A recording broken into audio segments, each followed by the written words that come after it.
How do you know if the giraffe is okay? What is good, what is bad?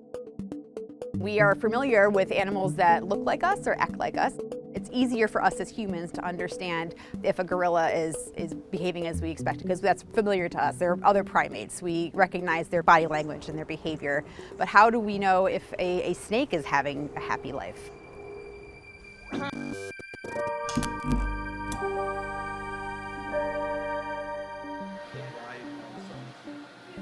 Bonnie Baird is a translator for her patients. Good job. But they can't speak any languages we know. They communicate in a wide array of chirps, growls, roars, and squeaks. I am an animal welfare scientist, and it is my job to use data to make sure the animals at Woodland Park Zoo are happy and healthy.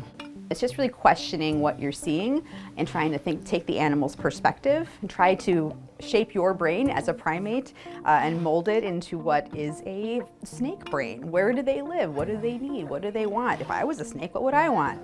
So I feel like I'm constantly trying to put myself in the shoes, paws, hooves, whatever it is, of other creatures.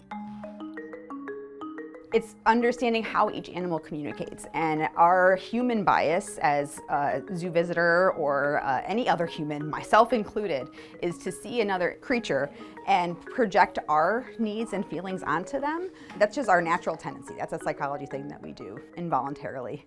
To kind of train ourselves not to do that.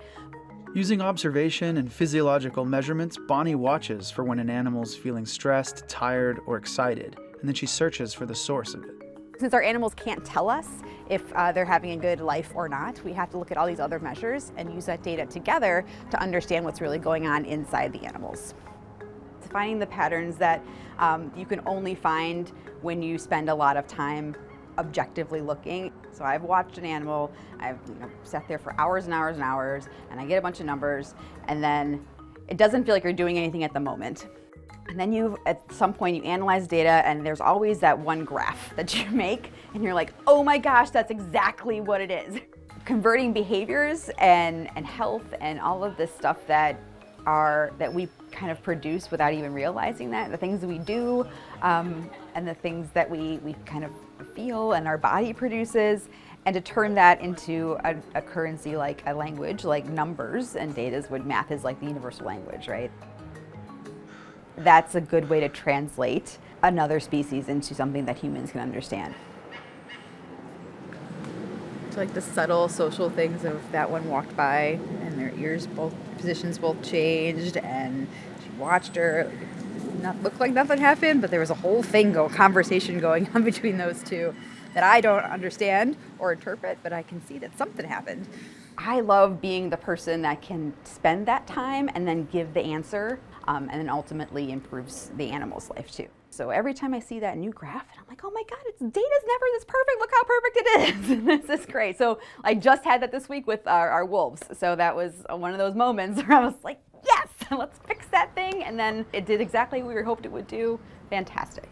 We were seeing a lot of negative social behaviors, and then when we transferred out our most dominant individual, we saw an immediate increase in change in more positive behaviors. That one data point is where that whole trend shifted.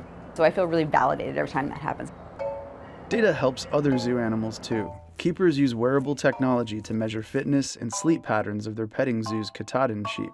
This allows staff to create an exercise regimen and make sure the sheep get a good night's rest.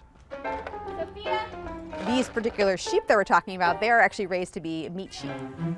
That's the kind of breed they are. They're not really designed to live a long time, one, and also to be very svelte and healthy so they can live a long time. But they have a whole different purpose where we aren't looking to eat them.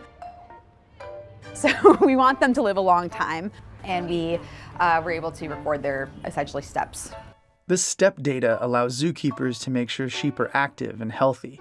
They're losing weight and gaining muscle mass, and the challenge keeps them mentally stimulated. Now that we know that this works really well on the sheep, our new challenge is to figure out how to apply this same technology to all the other animals in the zoo that we want to monitor their activity and exercise. These Humboldt penguins, does it get too hot for them in the summer or not? I don't know. So we're gonna see what their activity level looks like. It's really hard to follow all 40 penguins. There's 40 penguins in there and they swim really fast and it's a big exhibit. Me running back and forth, not practical, because I've tried. So we're looking at wearable technologies. Zoo animals' lives are not the same as their wild counterparts.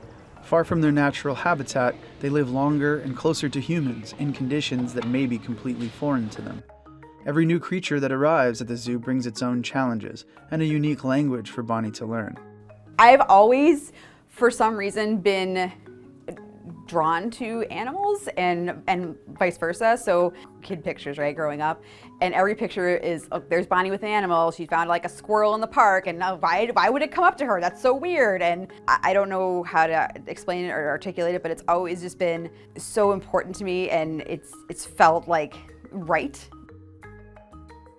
I talk to animals all the time. Like I talk to my dogs all the time. I have whole conversations with my cat this morning, right? I've never thought of animals as an other, but just like me, but you're just different, right? You're just kind of a different thing.